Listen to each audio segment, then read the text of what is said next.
Class 9th। आज का topic है फैक्टराइजेशन ऑफ पॉलिनोमियल्स। फैक्टराइजेशन का मतलब आप लोगों को पता होगा, सपोज नंबर्स के फैक्टराइजेशन की बात करें तो 12 के फैक्टर्स हैं 3 and 4, है ना। तो हम कहेंगे कि 3 is a factor of 12 and 4 is a factor of 12, और vice versa 12 is a multiple of 3 and 12 is a multiple of 4। अगर 12 के अकॉर्डिंग बात करें तो 12 इज अ मल्टीपल ऑफ 4, और अगर फैक्टर की बात करें तो फैक्टर कौन हो गया 4 इज अ फैक्टर ऑफ 12।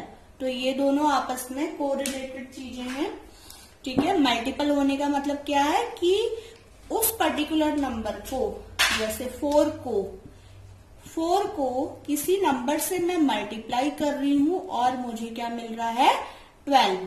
अब वो नंबर क्या है यहाँ पे 3, तो हम क्या कहेंगे 12 इज अ मल्टीपल ऑफ 4, और vice versa 4 is a factor of 12, ठीक है। ये छोटा सा कंसेप्ट बताना जरूरी था क्योंकि फैक्टर और मल्टीपल में अक्सर स्टूडेंट्स कंफ्यूज हो जाते हैं। तो अब बात करते हैं फैक्टराइजेशन ऑफ पॉलिनोमियल्स की, ठीक है। ये तो बात थी नंबर्स की, लेकिन फैक्टराइजेशन ऑफ पॉलिनोमियल्स में फर्स्ट टॉपिक आता है फैक्टर थ्योरम। फैक्टर थ्योरम क्या है? Suppose px is a polynomial, px is a polynomial and x minus a is a factor। मैं अभी कोई आपको क्वेश्चन एग्जाम्पल कुछ भी नहीं करवा रही हूं, मैं आपको जस्ट ये समझाना चाह रही हूँ कि फैक्टर थ्योरम किसको कह रहे हैं। और फैक्टर थ्योरम स्पेशली एग्जाम में पूछी भी नहीं जाने वाली है, जस्ट मैं आपको स्टेटमेंट बता रही हूँ इसका। अगर px एक पॉलिनोमियल है और ये कहा जा रहा है कि x माइनस ए इसका एक फैक्टर है, अब किस कंडीशन में? If and only if. किस कंडीशन में ये फैक्टर होगा?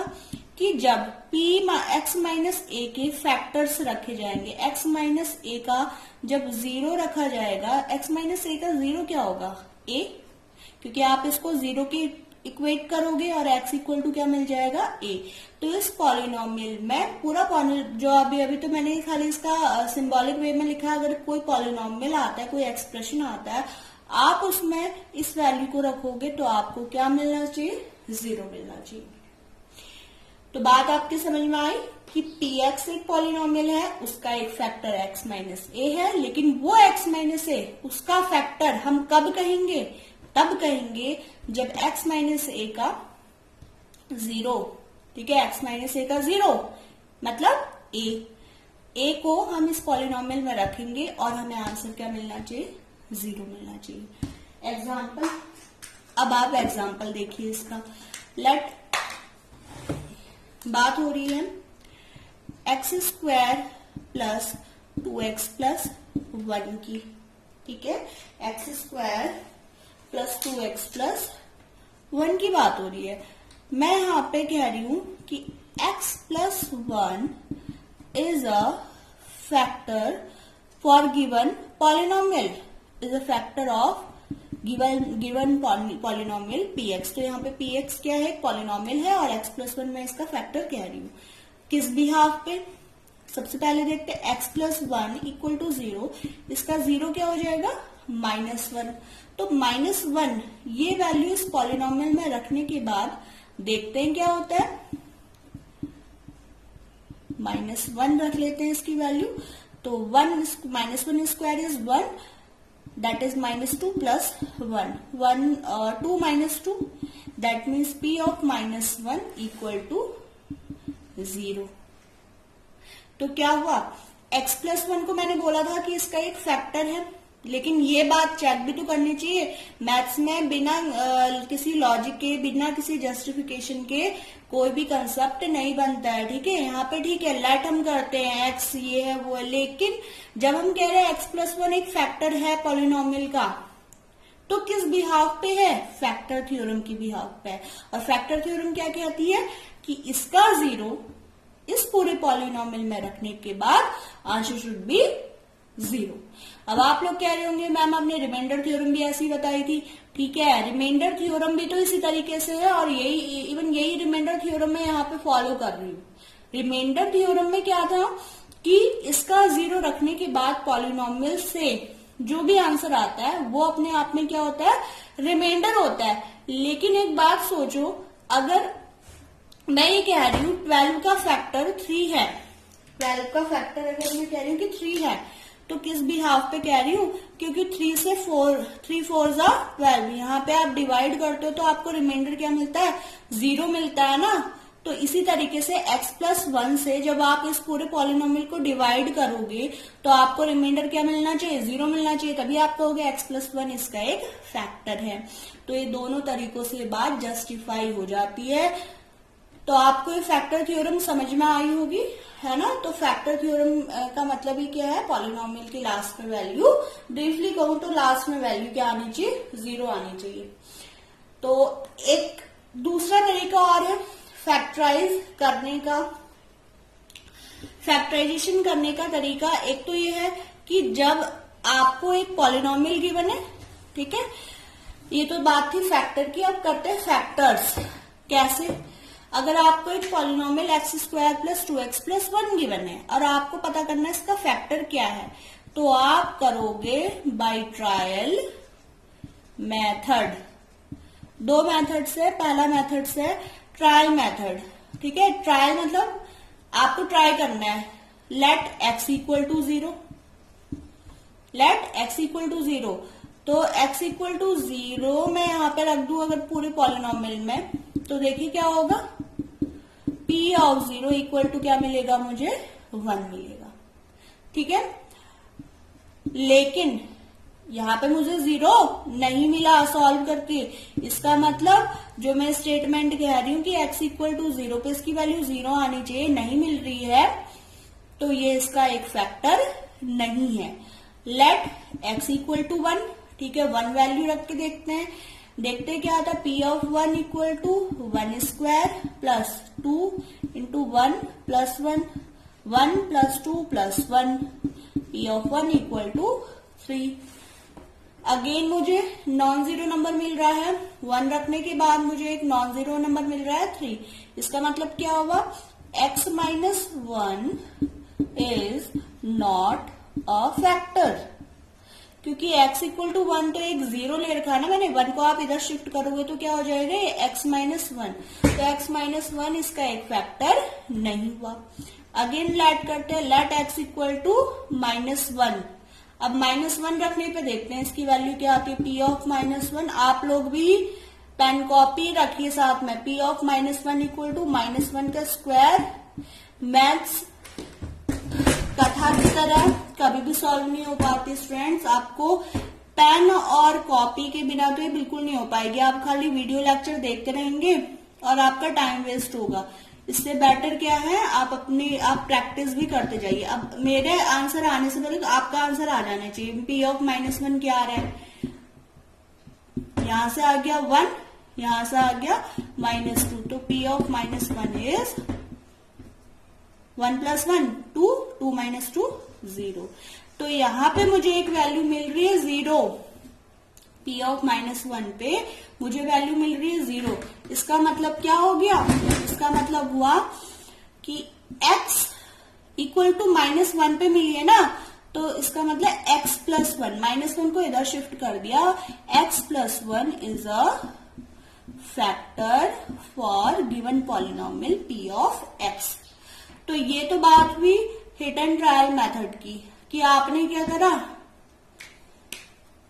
ट्राई करा, वैल्यू को रखा और आपने ट्राई करके यहाँ पे क्या करा, कुछ ना कुछ आप यहाँ पे आंसर ले आए। और आंसर अगर 0 आ रहा, दैट मीन्स आप कह सकते हो कि वो नंबर उसके साथ एसोसिएट करके क्या आ जाएगा, x का एक फैक्टर। अब दूसरे मेथड की बात करते हैं। दूसरा मेथड है splitting the middle term, splitting middle term.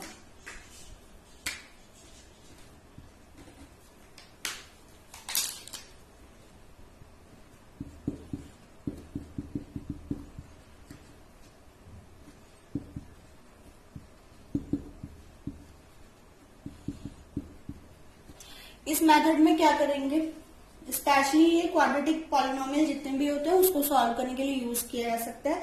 Late एक एग्जांपल ले रही हूँ, 6x² प्लस 17x प्लस 5। ठीक है, तो अगर आपको स्प्लिटिंग द मिडिल टर्म से इसको सॉल्व करना है, फैक्टराइज करना है इस पॉलिनोमियल को, तो सबसे पहले कंपेयर दिस पॉलिनोमियल। आप स्टेप बाय स्टेप इसको गौर से ध्यान से सुनिए। Compare this polynomial by standard quadratic polynomial ax² plus bx plus c से इस पूरे पॉलिनोमियल को कंपेयर कीजिए। और ये जो पॉलिनोमियल है ना, ये ऑर्डर वाइज होना चाहिए, डिसेंडिंग ऑर्डर में होना चाहिए। अब अगर यहाँ पे 17x पहले है और 6x² इधर है, आगे है, तब तो आप यहाँ पे कोफिशिएंट भी गड़बड़ निकाल दोगे। तो पहले ये होना चाहिए। अब a इक्वल टू यहाँ पे देखो क्या है, x² का कोफिशिएंट 6 है, b इक्वल टू 17 है और c इक्वल टू क्या मिला, 5 मिला। ठीक है, अब मल्टीप्लाई करेंगे और c को, a और c को अगर मैं आपस में मल्टीप्लाई करती हूँ, ठीक है, इसका नेक्स्ट स्टेप क्या होना चाहिए, a और c जो भी यहाँ पे दोनों कोफिशिएंट है आप उनको मल्टीप्लाई कर दीजिए, 30 आया। और इसके बाद देखिए 30 के करते हैं फैक्टर्स। 30 के फैक्टर्स अभी मैं बताऊंगी क्यों कर रहे हैं। 30 के फैक्टर हो जाएंगे 2, 3 और 5। यूज कर सकते हो आप, 1 1 जा 1 भी इसका एक फैक्टर है। ठीक है, लेकिन 2, 3 और 5 यहाँ पे इसके फैक्टर हो गए 30 के। तो आपको मिडिल टर्म को स्प्लिट करना है। Split in the middle term मतलब इस क्वाड्रेटिक पॉलिनोमियल के मिडिल टर्म को स्प्लिट करना होता है। दैट मीन्स 17 को या b को, सबसे पहले देख लीजिए, b को मैं ऐसे दो नंबर्स में ब्रेक करूं, ऐसे दो नंबर्स, लेट मैं p और q ले रही हूं समझाने के लिए आपको। p और q ऐसे मैं दो नंबर्स में ब्रेक कर दूं कि p और q दोनों को मल्टीप्लाई करके 30 मिल जाए और p और q दोनों को ऐड करके मुझे 17 मिल जाए। ठीक है, ये वाला पॉइंट समझने की कोशिश करना कि मैंने पहले इसके फैक्टर कर दिए। ठीक है, इसके बाद b को देखना है आपको, यही तो था ना b, 17 को ऐसे दो फैक्टर्स में ब्रेक कर दीजिए, दो नंबर्स में ब्रेक कर दीजिए कि उन दोनों नंबर्स को मल्टीप्लाई करके 30 मिल जाए और उन्हीं ना दो नंबर्स को ऐड करके हमें 17 मिल जाए। ठीक है, तो अब देखते हैं कौन से नंबर्स हैं वो। 2 3 जा 6, 2 3 जा 6 और 6 प्लस 5 क्या बन रहा है यहाँ पे, 11। लेकिन 6 मल्टीप्लाई 5 क्या हो रहा है, 30। मल्टीप्लाई करके तो 30 आ रहा, लेकिन ऐड करके मुझे 11 मिल रहा है, 17 तो नहीं मिल रहा है। इसका मतलब ये नहीं हो सकता p और q की वैल्यू। अगर मैं ये कहूं 3 5 जा 15 है ना, इन दोनों को मल्टीप्लाई करके मुझे 15 मिल रहा है और 15 प्लस 2 17, 15 प्लस 2 17 देखिए मिल रहा है यहाँ पे। इन दोनों नंबर्स को मैंने मल्टीप्लाई कर दिया जो इसके फैक्टर आए थे और 15 2 जा 30, ये हम सबको पता है। तो मैंने मिडिल टर्म को स्प्लिट कर दिया। मिडिल टर्म देखो कैसे स्प्लिट हो गया यहाँ पे आसानी से, 6x², मिडिल टर्म 17x था, 17x को 15x प्लस 2x में ब्रेक कर दिया।